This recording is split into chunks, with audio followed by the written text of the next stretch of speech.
Are you filming me? Yes, I am. Hello. It's 7:30. Please excuse all this. I've been up all night. Okay, that's it. My son-in-law called me and texted me and said he'd come get the kids because he shot April, our daughter. Okay, are the police on the line? Yes. Okay, sir, are you at that location? No, we're on the 405 headed there now from Long Beach. Oh, okay, so you're quite a ways out. Yeah, we're a ways out yet. Okay, well, we've got police and paramedics on the way, okay? Okay. All right. Sir, I'm going to stay on the phone with you, okay? Okay, Godspeed, please. His wife, Michael Jace, is best known for his role as a police officer in the series The Shield. An Eyewitness News reporter Leo Starr is live in Hyde Park with that investigation, plus a look at allegations of domestic abuse in the actor's past. Leo? Well, police say the 911 call came from the actor's cell phone following the shooting here at his home. I didn't commit first-degree murder. There was no premeditated anything. I don't. On May 19th, 2014, April Jace walked into her Los Angeles home unaware that she would never walk out again.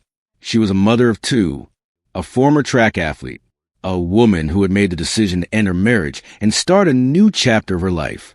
But that decision would cost her everything. Inside that home, her husband, actor Michael Jace, was waiting. The man known to television audiences for playing a law enforcement officer was about to commit an act that would leave his family shattered and his own life permanently altered. What followed wasn't the result of a struggle with a stranger or a sudden break-in. It was a shooting carried out inside the family home, with their two young sons present. 3 gunshots were fired.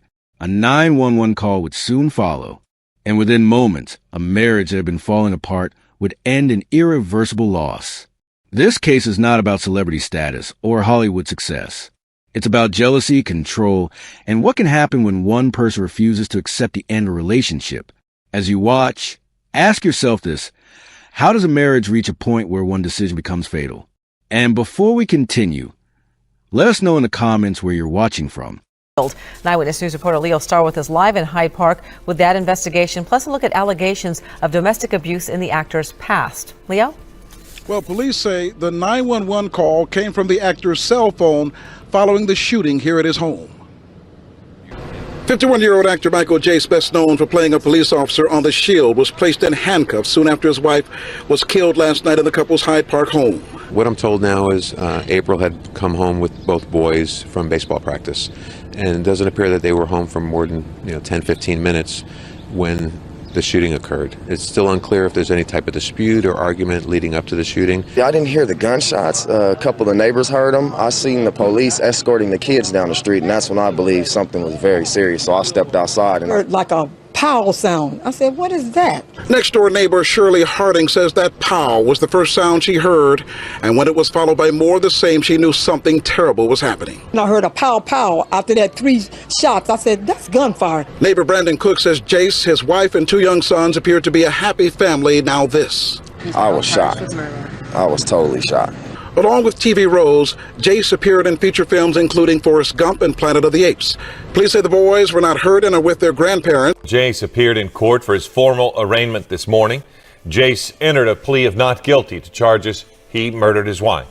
Eyewitness News reporter John Gregory joins us now live from the downtown LA courthouse. John. Well, Philip, a lot of courtroom housework undertaken in today's hearing. Michael Jace did enter a formal plea of not guilty, and for now at least, he's going to remain in custody. He can't make bail.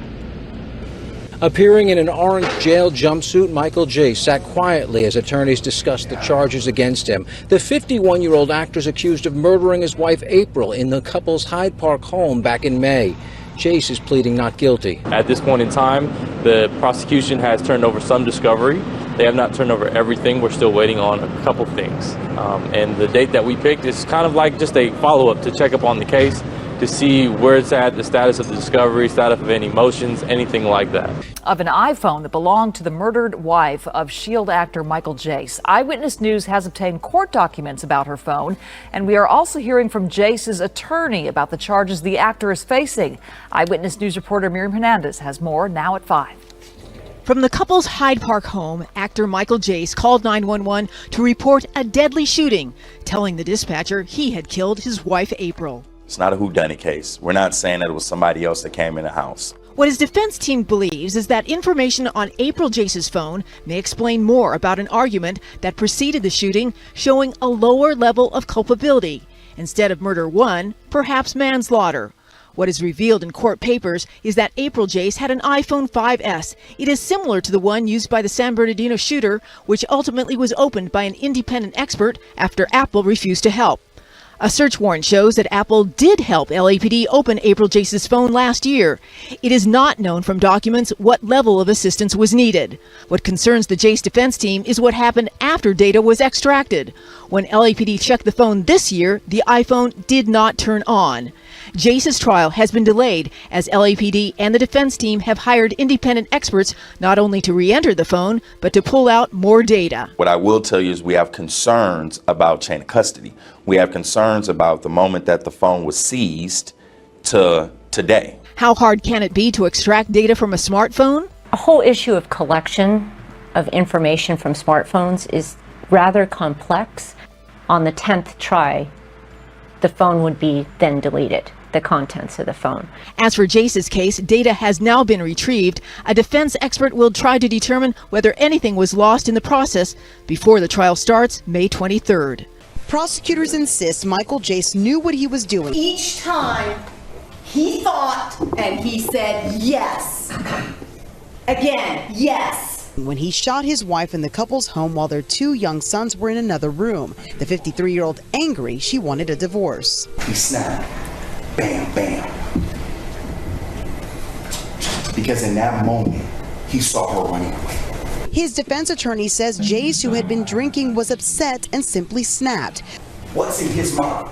The defense says Jace had been trying to save his marriage. That's a sign of losing control. That's a sign of being out of your mind. The prosecution says Jace was deliberate in his actions, even luring her to the home, but telling her he was not there. Knowing the consequences and then decided to kill. Prosecutors point to the couple's eldest son's testimony, what he heard his dad tell his mother, an avid runner. You like to run, why don't you run to heaven? The defense again points to Jace's emotional distress. I wanted a wife who had committed her life to God, but that's not what I got. Time shall leave by. Is he talking about murder? An intent to kill, first-degree murder. We, the jury, in the above entitled action, find the defendant, Michael Andrew Jace, guilty of the crime of murder of April Jace. It took the jury of 6 men and 6 women just about 2 hours to reach a verdict, finding the 53-year-old former actor of The Shield guilty of second-degree murder in the 2014 fatal shooting of his wife, April. It happened in their Hyde Park home with their 2 young sons in the house. Jurors also found true that Jace personally and intentionally used a firearm, a special allegation that could add 25 years to life to his sentence.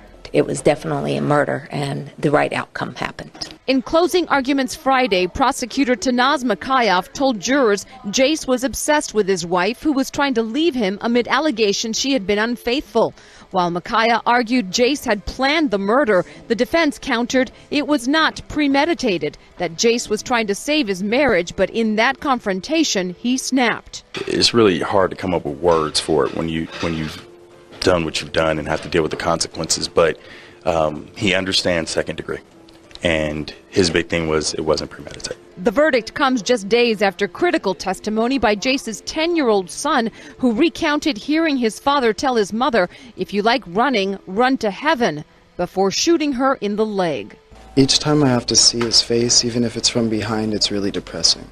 In court today, April Jace's 20-year-old son from her first marriage telling us he's happy with the second-degree murder verdict. I'm still trying to comprehend myself. I'd just like to see the sadness on his face, that he realized it, because it seems like every now and then there's moments of sadness and moments of not. And those moments of not really get me questioning, you know? Like, how can you go that far? How can you say those words? How can you do that? Do you think there's been justice here? Almost. She was really happy. All the time. As much as she could be. And no matter what, even if something was sad that was going on, she'd do her best to be happy. And That's what I feel like she's doing now, if there is an afterlife.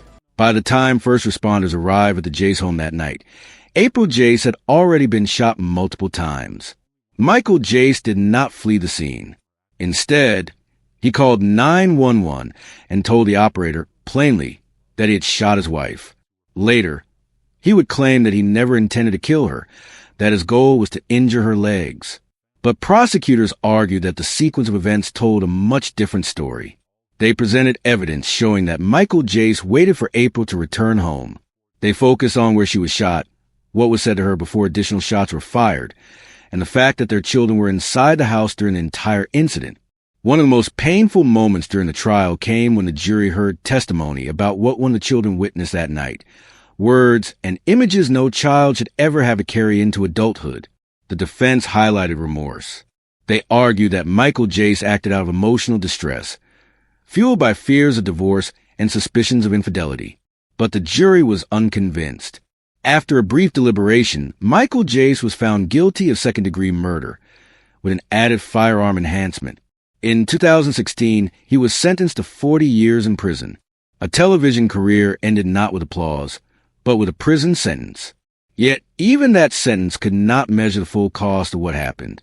April Jace lost her life. 2 children lost their mother. A family lost the future they once imagined. This case serves as a painful reminder that the most dangerous moment in a troubled relationship can be when one person decides to leave. When control is threatened, violence can follow, not because of love, but because of possession.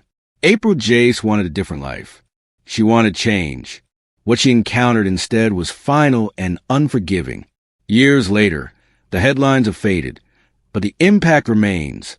2 boys continue growing up with the memory of that night. A family continues living with an absence that can never be filled.